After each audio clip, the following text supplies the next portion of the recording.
Good morning, Nigerians, and you're welcome to the program. This is Headline Reviews on Afro Connect TV. It's a beautiful day in the city of Abuja, and we are so elated and happy to be with you on this show this morning as we go through the latest news making waves all around our national dailies.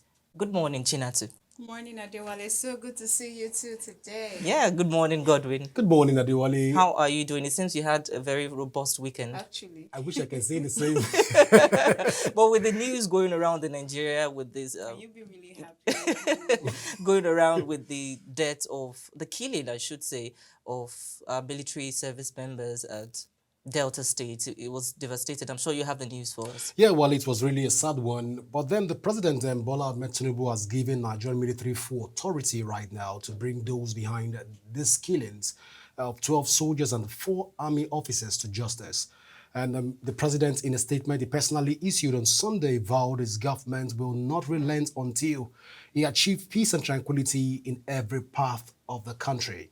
The killing occurred on Thursday during a rescue mission in Okwama community in Ugeli South local government area of Delta State. Now, Chinatu, looking at all of this sad week for people, especially for the Nigerian military, it's a sad week for them.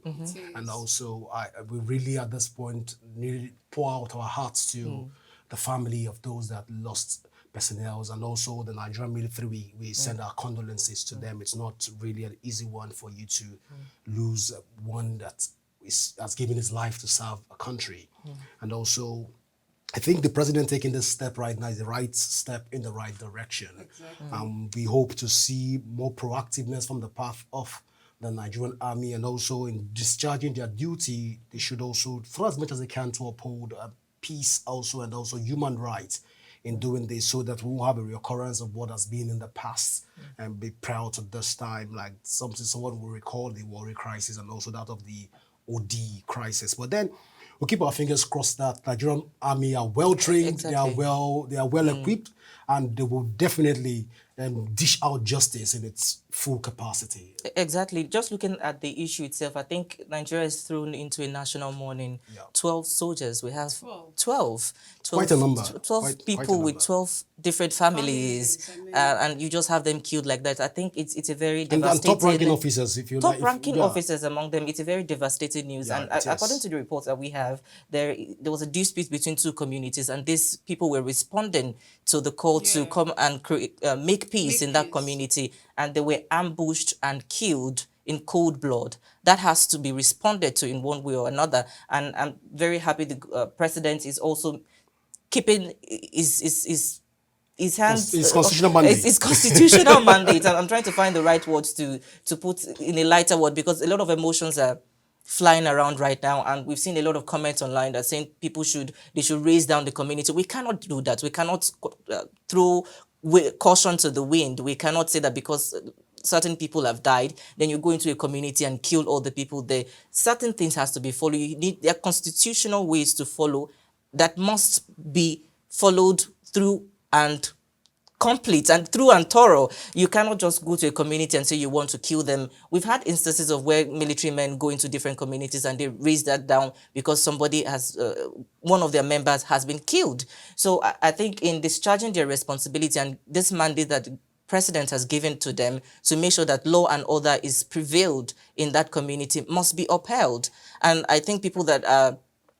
in some ways, I feel for people, it's never the lack of will to inflict pain on others. It's never the lack of intent, I should say. It's the lack of will to take up that action. So I think people should have reorientation on how to respond to things. If we look at, venturing into other countries like the war going on in Gaza with Israel, you look at what's happening there and you see Nigerians saying that, oh, Israel should conduct this war, Israel should prosecute this war in a certain way. And when it comes to you, your soldiers have been killed and you're responding in this manner, it then begs the question, how valid is your thoughts? But Wale, this is the most proactive and most decent way a president has ever handled an issue of this magnitude. Looking at history, we could find something. President Buhari, this is not the first time. He's more of a diplomat. He's a diplomat. At this point, it's coming out very soft.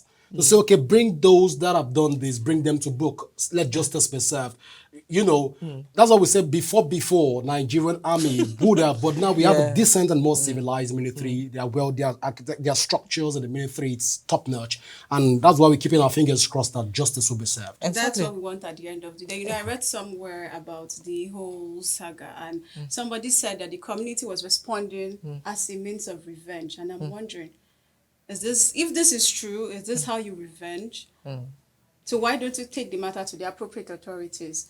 That two members of the community were killed, and so the community is retaliating by killing these soldiers. I don't know how true that is. That's what I think read everyone is somewhere. just giving different different- Different narratives opinion, to the different story, narrative yeah. to the story. But just as we've said, it's very important that things are done in the right way. They should be prosecuted, because if we throw caution to the wind, just like I said earlier, we are going to have a repeated occurrence of Exactly. this case. We've had soldiers killed, people with families killed right now. We've been told that the community has been raised down, and we cannot completely give authenticity to the news. Perhaps it was the military people that are going to the community to raise down and burn down the community. We cannot say categorically that they are the one taking that action, but we must be able to put things into the right perspective Into for perspective. the action we want to make. Into perspective. I can't agree less with you, Wale, on that issue. Bringing issues to perspective and dealing with them decisively, so as not to throw the country into more Chaos, more Not chaos. if you use the word chaos, it's still very decent. It's to come at us. Right now, we're already in chaos, looking Yeah, at the food scarcity in yes. the country, but it is to come at us. So let's just move on, Wale, so that we won't stay long on this conversation of Nigerian military. Chinatu, you have Okay, something yes. for us already? Yeah, still talking about the president of the Federal Republic of Nigeria. We have the Ocean Monarch asking him to open the Benin Republic border. Right. So the Olowo of Kuta in Agediwe local government area. I hope I don't murder that. I'm sure he will forgive you. Okay. So he has pleaded with the president to reopen the nation's border. And he spoke to some newsmen yesterday saying that the border would ease the burden of Nigerians economically. And truthfully, seeing how things are going in this country right now, you realize that we need all the borders to be open. We can't afford to keep going on like this with this economic crisis happening right now. I think a lot of Nigerians would agree with you that they want the And borders no, to be a lot of open Nigerians for will food agree. to come in. But the Minus me. borders were- Wale But I minus think me, the though. borders- No, because Okay. the way it stands right now, Nigeria has more of a spurious border. Looking at its ethnographical structures and also its geographical structures of Nigeria, we have a lot of spurious borders. So I think one of the things that border closure has done for us is identify the loopholes when it comes to entry into the country. Migrations and immigration and migration in the country has been monitored so far, and it has helped us to be able to curtail the number of Nigerians going out and migrants coming into the country. But I think in some ways what this chief is saying is that he wants the border to be open for goods. goods to come to in. come if we're in looking into the at- country. see, But what I think the chief should be rather clamoring Yeah. for at this point in time is for a more productive local government systems. If we clamor for more productive we have 774 local governments in Nigeria, and a lot of persons will say majority of the local governments are not viable. So you're saying So exports? we are saying that the 3 tiers of government, when they become functional, we don't need to look at, for example, let's take, for example, your local government systems are having, in your local government network, you're having shuttle systems working in all local government systems. You're having proper educational system. All local governments are permitted to have bakeries. They are having water factories. The local government systems are having things, are putting structures in place to ensure that life itself becomes more easier for people. But it Who will look at the- who will look at might the- interest Godwin to understand that this is a systemic issue you've raised. But looking at the prevailing Situation right now. conditions right now, we need to respond to it as within as fit, soon as soon as possible, possible. actually. And he has given a very valid point that our borders should be open. We closed our borders during the time of President Muhammadu Buhari, and we've said we want to increase the production of rice in the country. We want to increase the production of goods and services in the country. We've seen some gains, no doubt, but looking at the precarious economic situation, the poverty that most Nigerians have been thrown into, can we say that is still justified at this moment? Wale, Of course, we've had, if you allow me, of course, we've had the narrative of during the COVID era, if we hadn't been producing rice in Nigeria, perhaps because of the lockdown all around the world, we understand that. But times have changed and people are responding to things differently. Now is the time that you ought to be looking at, okay, how can we move into industrialized scale of farming in Nigeria? You can't just give palliative to different small-scale farmers in the country how long and you will you do expect that? things to happen differently. And how So long when will we you do have that? this man coming out to say he wants things to be done differently, he wants the border to be open, it might interest you to know that even with this closed border, there are still some people smuggling things into Nigeria. Who checks I'm sure that? at the Aso Villa, they are not eating Nigeria. I Alright, can't say let's- I've not been to the villa. I've not been to the villa. I can't say what type of rice they eat in the villa. But what kind of rice do you eat in your But home? then, Wale, let's look at this whole issue again from the point of Osun State. Have you been to Osun State? I haven't. Osun State is one state that has a very vast arrays of land. So we ask the Oluwo of Kuta, what have been produced in Osun State to ensure that there's a bit of sustainability for the people of Osun State, or the good people of Osun State. Charity begins at home. If we're telling the federal government to open up the borders, then we are also telling the federal government that we're not ready to be productive. We have lands in this country and we're still telling the federal government to open up the borders that for us to import more rice into the country. Are we Nigerian farming farmers. on those lands? So because we are not farming, that's the reason why when we start producing, like what Buhari did during Buhari's administration, to a certain extent, Nigerians were able to produce. Although it was infinitesimally small, but then something was done. We see made in Nigerian rice thriving a bit. Now, imagine if this is sustained, just like what we have in China for 10 years, for 15 years. Shut down the borders, let's produce internally, let's feed ourselves with made in Nigerian produce.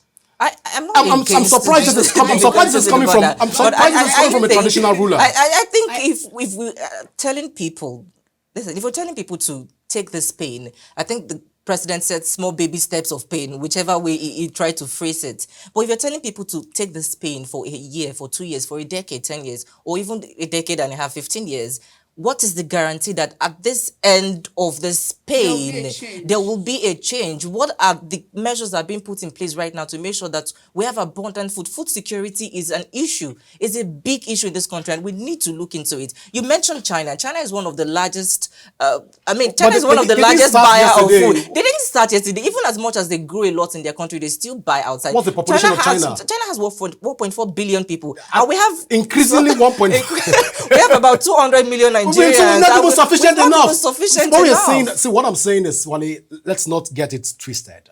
What I'm saying is very simple.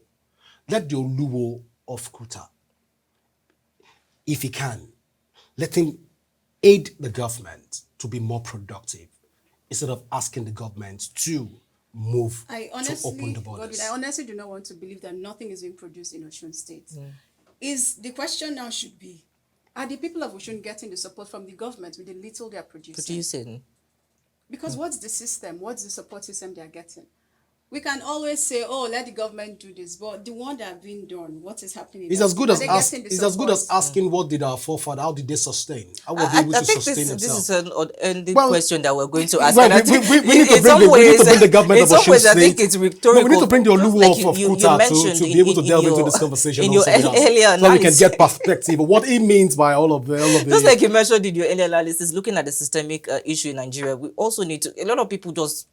Nigerians will go and say the president should do something. We should begin to ask questions from our governors. We should begin to ask questions from our representative at the National Assembly. We should begin to ask questions from our local government. But I think it's left to Nigerians. But Wale, before I let you go on that, so this is me saying to the Oluwo of Kuta, if you're watching at this point, we would like to have you on the show, at least to get clarity on what you mean by the borders should be open, at least from my own point of view. Exactly. Moving on to another story. Yeah. It might interest you to know that the poor internet connection you've been experiencing for the past few days has been as a result of the underwater cable that has been cut at the Atlantic Ocean. So we have this report. Importers incur more charges as underwater cable cuts trap cargoes at seaports. The underwater cable caught in the Atlantic Ocean has trapped several thousands of cargoes at the nation's seaports. This has, however, disrupted bank services, custom services, shipping companies and terminal operator services in the nation's maritime sector. To this end, importers have incurred storage charges from terminal operators and demurrage charges from international shipping companies. So, I mean, a lot of people have been talking about MTN and Glo and I mean all And the all the network networks. But it's not providers. only that. We've known that the bank, The yeah, bank- the USSD. Wale, we don't even know the difference. No, we don't even know the I've difference, been Wale. trying to use my USSD for the past few days, and Even it up hasn't until been yesterday, working. even up until No, Till yours doesn't yesterday, it work. hasn't- Yours doesn't work It on the hasn't normal. been working. Looking at the custom service and looking at the strategic sectors of our country that has been disrupted Yeah. by this submarine cable network that has been caught at the Atlantic Ocean, I think it begs the question that what are we doing to save ourselves? Even at times of war, if we have this thing shut down, do we have our economy shut down because of that? Well, while in looking at all this from another perspective also, when you raise the issue of cybersecurity for Nigerians, especially when that's to do with underwater cables, I should think at this point, Nigerian and Africans, this is just, Cote d'Ivoire is the top most affected country. Nigeria is still below. So I ask myself, is it that Africans, we can build is underwater cables that we can survive with? I don't think we've No, gotten to that no, level. no, I mean, the that's- world is an No, it's no, an I'm just interconnected. thinking aloud. I'm I thinking aloud understand. because I Africans understand. have come of age. We have Africans that are producing a lot of things across the Yeah. world. We're Let you know, still battling with food. I think we need to put things into perspective that we live in an interconnected world, and without the submarine cable, a lot of maritime shipping, a lot of interconnectedness that we have in the world today is owed to the services of these internet cables that we have in at the seabed of the ocean. But looking at them to see the challenges that they've posed when they go out of service and all, it begs the question of what can we do differently. If we look at Starlink, for example, these are internet connection that can work independent or maybe to some degree of independence from the submarine cables that we've had. How can we look at the country? In what ways are we investing in the science and technology ministry in Nigeria? In what ways are we looking for to build systems that can be independent of the world? Look at China, look at Russia. They have different systems. They have that are working. But I mean, It's really comparing our sad, country to these places, Well, it it's might like sound well, big to compare. well- But let's look at different ways that we can make things possible. well, Wale, we will look at it together. Well, at this point in time, we'll go for a short break, and when we come back, in news review continues in a moment. Please stay with us. We'll be right back.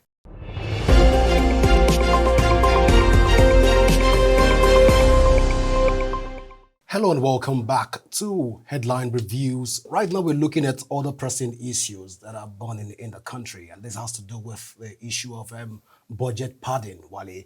And the Social Economic Rights and Accountability Project has urged the Senate President Godswill Akpabio to recall Senator Abdul Ningi, who was suspended for 3 months over his allegation of budget padding. Ningi, the lawmaker representing Bauchi Central, was suspended for 3 months over an interview in which he alleged that the National Assembly padded some certain amount of money, about trillions of naira, as against the 25 trillion approved by the House of Assembly. Well, let's look at this issue, and also Chinatu. This has become a very topical issue across the country. One would say that budget padding is not just the first time it's happened in the country. This has become a recurring phenomenon and a common decimal factor within Nigerian political space. But then the suspension of a senator for 3 months is a bit surprising by a committee put in place. I call it an emergency committee being put in place to suspend a serving senator for 3 months. Wale, I think Nigerian at this point, we need to call the Nigerian Senate to order. Where did we get the first budget from? Which budget are we operating with? What Ningi is saying, how correct is this? What Ningi is saying, how false is this? Can we set up a committee to also investigate this matter before a serving senator is being suspended? I'm just looking at it from all perspectives. I don't know if how you see this discussed. I think for me, what's even more important is to fact check what he's saying, what the senator is saying. Is it true? And who checks this? Who does the checking? Because it doesn't make sense to me that somebody comes out to say something. For him to say that, I feel like, okay, he probably has some information. No smoke without fire. Exactly. So why don't we have him? Where do you get this information from? Where's your fact? What do you have to say about this? Rather than just suspend him. I mean, suspending him looks like a lot of skeletons in the cupboard somewhere, you know. So why are we holding him down? If he has something to say, let's fact check. Let's hear what he has to say. Where's the truth? Let's draw the line before we just say, oh, Senator, you said this, and then you can't walk again. It doesn't make sense to me. But I think Exactly. I think one has. I subscribe to what she submitted as well, that we need to, who's doing the fact checking, I beg your pardon, who's doing that? There has to be principles of checks and balances. And we have a National Assembly, that's a very crucial institution for us as a country. And when we have issues of more 28 trillion and 25 trillion, nobody knows what one What's person is happening. saying. Unaccounted for. Unaccounted for, and somebody you know. saying, okay, well, something was padded, and not that person was, And we're trying to the put majority the is person telling down. us it's not like that. I think Serap is right to have called for him to be recalled, because you cannot just suspend someone indefinitely. A serving senator of the Federal Republic For of 3 Nigeria, months. you cannot. For 3 months. 3 months is quite a you number. cannot punish his That's constituents. misrepresentation. It really looks like You cannot- shutting him up for me. Doesn't it Well, look like in some way, shutting him that's the up? reason we have to have The fact institutions checking. like the ICPC to investigate things like this. You can't just say it has to be solved in-house. And looking at the lengthy months that he's going to be suspended, he's not going to be allowed to his office, he's not going to be allowed to any plenary, he's not going to be allowed in the premises of the National Assembly. I think that's bizarre. And in some ways, we have to look at precedence has to teach us something. We've had the cases of Ovioma Gigewale was suspended for 90 days as well, 3 months as well. And the court ruled that you cannot suspend a serving senator for more than 14 days. I think we should take precedence as a precursor to how we then create rules or make bylaws at the National Assembly or whatever it's called. So looking at the issue of it on itself, it's a very significant issue. It has to do with the nation's money. It's taken from our coffers of the country. So we cannot deliberate and just have everything die down within ourselves. We need to be able to look at it holistically. Let important and regulatory institutions like the ICPC, like the EFCC, let them look into this, report him to these institutions, just like some Nigerians have said. And Serap has also said that you cannot just do things within house and cover everything down. So I think Nigerians deserve to know the truth of this matter. We have to look into it and understand it and know how we can move forward from there. Well, while you're looking at our nascent democratical ethics and ethos, I think I should but let me say profile right now that looking at this whole scenario, a serving senator is being suspended, his constituency is going to be misrepresented, and that is its entire senatorial district will be misrepresented for that 3 months. I'm thinking, is the constitution not too bogus? Are there not much lacunas in the constitution as it stands right now? For us, can't we have a system where we can have a backup senator for that period? I think this is a conversation for those that would like I said, I'm profiling. I can only profile. Those are the conversation for people to review. I'm not a our serving senator, but I mean, a lot of people are saying the Backup senator constitution. for 3 months, wow. A lot of people are saying the constitution itself is time to review it, but it's a conversation for them. Chinatu, I think. I really just want to delve from there into what's happening in our university system please do. currently. So the Senior Staff Association of Nigerian University and the Non-Academic Staff Union are currently owed some monies, right? And it is very interesting to me that the Minister of Education, Tahiru Maman, is saying that he is not aware of this. He's unaware of the planned strike and he's really not aware of all that's been happening. And you want to find out, okay, what does the Ministry of Education do? What information do they have? How do they then administrate? How do they administer their duties? Because how do people go to work, administer what they need to do, and then they are owed salaries for months? And it's not like it's the first time. In 2021, they were also owed. And so this is like coming back again for the same issue.